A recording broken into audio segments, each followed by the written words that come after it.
Une audience à l'allure d'une rencontre tripartite Mali-États-Unis-France autour de la préoccupation commune qu'est le retour de la paix au Mali. Une occasion pour les États-Unis de faire le point de la situation et de renouveler ses engagements auprès du Mali. Mon principal message, c'est surtout de vous apporter le soutien des États-Unis en matière de l'accord d'Alger. Nous soutenons également le gouvernement malien dans le cadre de la préparation des élections législatives que nous pensons vont être justes et équitables.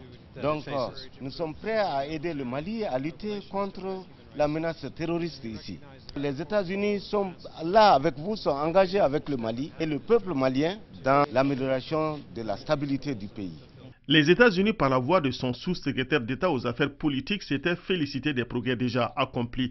Ils invitent encore les différents signataires de l'accord de paix à jouer leur partition.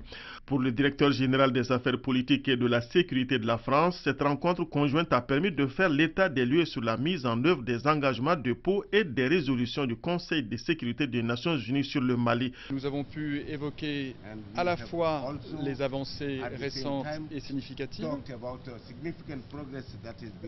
et aussi ce qui reste à faire qui est significatif.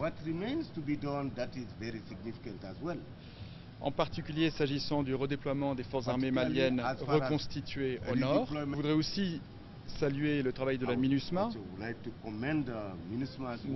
notamment dans le cadre du redéploiement des forces armées maliennes au nord, en particulier à Kidal, ainsi que pour protéger les civils, notamment au centre. Visiblement, encore plus de complicité entre la France et les États-Unis pour la cause de la paix au Mali. Les deux parties ont tour à tour reconnu l'importance de l'un et de l'autre dans le combat qui se mène actuellement dans le Sahel.